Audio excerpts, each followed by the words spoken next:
మంచిగా ఉంది. బట్ అన్నీ ఫ్రీ ఇస్తున్నారు. అదే మంచిగా లేదు. అన్నీ ఫ్రీ ఇస్తే పని చేయని మానేస్తారు. ఏమైనా అంటే ఏమైనా లోన్లు ఇవ్వాలి, లేదంటే రోజ్గార్ ఇవ్వాలి. అప్పుడు మంచిగా ఉంటుంది అనుకుంటాం. గ్యారంటీలు అయితే బాగాలేదంటురా. గ్యారంటీ బాగాలేదు. అలాగే కర్ణాటకలో కూడా ఈ ఆరు గ్యారంటీలు మంచిగా అమలు అవుతున్నాయి, ప్రజలు కూడా మెచ్చుకుంటున్నారు అని అంటున్నారు. బేసికలీ నేను కర్ణాటక నుంచి వచ్చినాను. ఫ్రీ అన్నారు. బట్ ఏం చేశారంటే కరెంట్ బిల్ ఎక్కువ అయింది, బస్ ఛార్జ్ ఎక్కువ అయింది, అన్నీ ఎక్కువ చేశారు. ఫ్రీ చేశారు, మళ్ళీ ఎక్కువ అమౌంట్ బస్ ఛార్జ్ అన్నీ ఎక్కువ అయింది కర్ణాటకలో. బస్ ఛార్జ్ ఆడవాళ్ళకి ఫ్రీ కదా, ఎవరి మీద ఎక్కువ చేసారు ఛార్జు? అంటే ఇప్పుడు మగవాడ పోతాడు కదా, బస్ ఛార్జ్ ఎక్కువ అయినాయి. కరెంట్ బిల్ యూనిట్కి 3-4 రూపాయలు ఎక్కువ చేశాడు. అంటే 200 యూనిట్ల వరకు ఫ్రీ, తర్వాత 200 యూనిట్లకు ఎక్కువ వాడితే ఎక్కువ రేట్ చేశారా? మేబీ అది అందరికీ లేదనుకుంటున్నా. ఎవరెవరి బీపీఎల్ కార్డు ఉంది అందరికీ ఫ్రీ ఉంది. అలాగే ఇప్పుడు గ్యాస్ సిలిండర్ 500 ఇస్తున్నారా మీ కర్ణాటకలో? 500 లేదు, 1100 సంథింగ్ ఉంది. 1100-1000 ఉంది. అక్కడ తెలంగాణలో అమలు చేస్తాం మహాలక్ష్మి పథకం, గ్యాస్ సిలిండర్ 500కే తెల్ల రేషన్ కార్డు ఉన్న వాళ్ళకు అంటున్నారు. అది అమలు అవుతుందా తెలంగాణలో? ఏమో అవుతుందేమో. ఐ థింక్ ఎంపీ ఎలక్షన్ వరకు చేసొచ్చు, తర్వాత ఏం గ్యారంటీ లేదు నాకు కంటిన్యూ అవుతుందని. ఎక్కడి నుంచి తీసుకొని వస్తారు డబ్బు అంతా? అంటే ఈ పథకాలకు 60,000 కోట్లు కావాలంట. అది అమల్లోకి సాధ్యం అవుతుంది అంటారా? సాధ్యం కాదు బ్రో. చేసొచ్చు, బడి మాకే ట్యాక్స్ ఎక్కువ చేస్తారు. మా నుంచి డబ్బు తీసుకొని మాకే అంటే ఫ్రీలో ఇచ్చేస్తారు అంతే. అంటే ఇవన్నీ ఫ్రీగా ఇస్తామని బయటకు చెప్పుకుంటూ వేరే నిత్యావసర సరుకుల మీద రేటు పెంచుతారు అంటున్నారు. అవునవును. ఇప్పుడు లాస్ట్ టైం నేను ఇక్కడ తెలంగాణలో రైస్ బియ్యం ఒక ప్యాకెట్ తీసుకొస్తే 1300-1400, ఇప్పుడు 1700 అయింది డైరెక్ట్. ఇప్పుడు 400 పెంచేశారు అంటారు. 300 to 400 పెంచేశారు ఎలక్షన్ తర్వాతనే, ఇప్పుడు కాంగ్రెస్ గవర్నమెంట్ వచ్చిన తర్వాతనే. అంటే మరి ఈ ఫ్రీ పథకాలు కాకుండా మరి ఏది చేస్తే బాగుంటుంది అనుకుంటున్నారు? రోజ్గార్ ఇవ్వాలి. ఎవరెవరు కొంచెం బిజినెస్ చేయాలనుకుంటున్నారో లోన్ ఇవ్వాలి.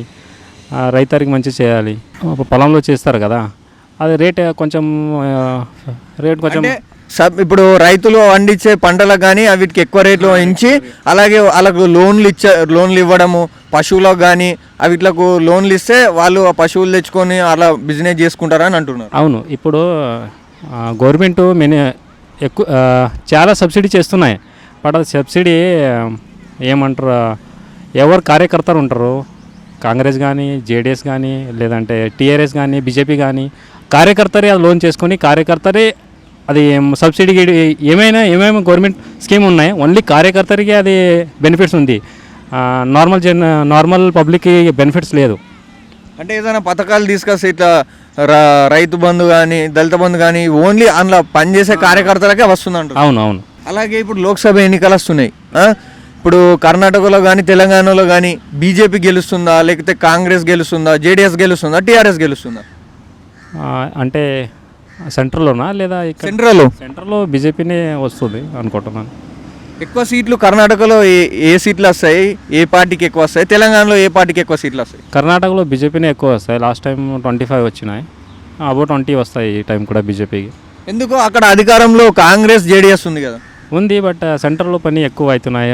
మా జీడిపి కూడా మంచిగా ఉంది. మళ్ళీ ఎకనామీ 5 ఉంది. వరల్డ్ ఎకనామీ మనది 5th నెంబర్లో ఉన్నాం మనం. మళ్ళీ మోదీ గారు గ్యారంటీ ఇస్తున్నారు, నేను 3rd టైం పిఎం అయితే నెంబర్ 3 తీసుకొని వస్తా ఎకనామీ అంటున్నారు. చూడాలి మళ్ళీ. అలాగే తెలంగాణలో ఎంపీ సీట్లు ఎవరికి ఎక్కువ గెలవబోతున్నారు? తెలంగాణలో ఐడియా లేదు బ్రో. టీఆర్ఎస్ వచ్చొచ్చు. ఎందుకు టీఆర్ఎస్? అధికారంలో కాంగ్రెస్ ఉంది కదా.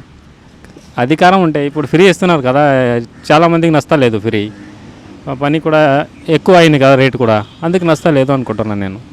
మళ్ళీ ఇప్పుడు 2 పథకాలే ఆర్టీసీలో ఫ్రీ ఉన్నది అని మహిళలు చాలా మెచ్చుకుంటున్నారు. అలాగే ఆరోగ్యం బాగాలేకపోతే హాస్పిటల్కి వెళ్తే ఆరోగ్యశ్రీ 10 లక్షల వరకు పెంచారు. ఇప్పుడు ఈరోజు బడ్జెట్ ప్రవేశపెట్టేటప్పుడు గవర్నర్ తమిళసై కూడా ఏమన్నదంటే అతి త్వరలో 200 యూనిట్ల ఉచిత విద్యుత్, అలాగే 500కి సిలిండర్ ఇస్తామని అంటున్నారు. ఇలాంటి 4 హామీలు మంచిగా వస్తాయి. త్వరలో 2500 పింఛన్ కూడా ఆడవాళ్లకు మహాలక్ష్మి పథకంలో ఇస్తామంటున్నారు. ఇవన్నీ మంచి పథకాలు పెట్టినాక మరి లోక్సభలో కాంగ్రెస్ ఎక్కువ సీట్లు గెలుస్తుంది కదా. లోక్సభ వేరే, ఇక్కడ స్టేట్ అంటే ఎంపీ వేరే, మళ్ళీ ఎమ్మెల్యే వేరే. అంటే సెంట్రల్లో చూస్తారు మరి పని మంచి జరుగుతుందా లేదా. సెంట్రల్లో అయితే మరి మోదీని చూసి మరి బీజేపీకి ఎన్ని సీట్లు వస్తాయి ఇక్కడ తెలంగాణలో? లాస్ట్ టైం 4 ఏమో వచ్చినాయి తెలంగాణలో, ఇప్పుడు 10 ఎక్కువనే ఛాన్స్ ఉన్నాయంటారా? +10 వస్తాయి. +10 వస్తాయి, ఆరామ్సే వస్తాయి. ఇప్పుడు అలాగే ముఖ్యమంత్రి గారు కేసీఆర్ గారు ఏమంటారు అంటే కృష్ణా వాటాలో మాకు కృష్ణా వాటా పట్టించుకోవడం లేదు ఈ కాంగ్రెస్ ప్రభుత్వం, ఆ వాటా ఏపీ వాళ్ళకు నీళ్ళు ఎక్కువ వెళ్ళిపోతున్నాయి అంటున్నారు. ఇప్పుడు బహిరంగ సభ కూడా నల్గొండలో పెట్టబోతున్నాడు, అది నిజమేనా అంటున్నారా? ఏం గురించి నాకు ఐడియా లేదు. బట్ మా కర్ణాటకలో కావేరీ వాటర్ కాంగ్రెస్ గవర్నమెంట్ వచ్చింది కదా, తమిళనాడుకి కంటిన్యూస్లీ వాటర్ ఇస్తుంది.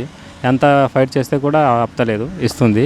మళ్ళీ ఇక్కడ కూడా అలాగే ఉండొచ్చు అనుకుంటున్నాను. ఇప్పుడు 6 నెలల్లో మళ్ళీ కూల్చబోతుంది కాంగ్రెస్ ప్రభుత్వం, ఉండదు, 6 గ్యారంటీలు అసలు అమలు కావు, మళ్ళీ బీఆర్ఎస్ ప్రభుత్వం వస్తుందని హరీష్ రావు కేటీఆర్ అంటున్నారు. ఇది నిజమే, వస్తుందా, వచ్చే ఛాన్స్ ఉందా?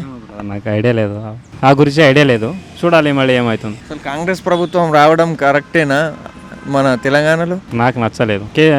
టీఆర్ఎస్ ఓకే, మంచి చేస్తూ ఉండి ఐటీ సెక్టర్ మంచిగా ఉంది, మంచి చేసింది టీఆర్ఎస్. కాంగ్రెస్ ఇప్పుడు చూడాలి ఏం చేస్తుందో లేదు. బీఆర్ఎస్ వస్తేనే బెటర్ ఉంటుండేనా తెలంగాణ? టీఆర్ఎస్ వస్తేనే బెటర్, ఎందుకంటే రైతులకి మంచిగా పొలంలో బోర్ ఉన్నాయి, రైతు బంధు ఇచ్చాడు, మంచి చేశాడు. మళ్ళీ ఇప్పుడు చూడాలి కాంగ్రెస్ ఇప్పుడు 3 మంత్స్ 4 మంత్స్ అయింది, ఇప్పుడు చూడాలి ఏమవుతుంది.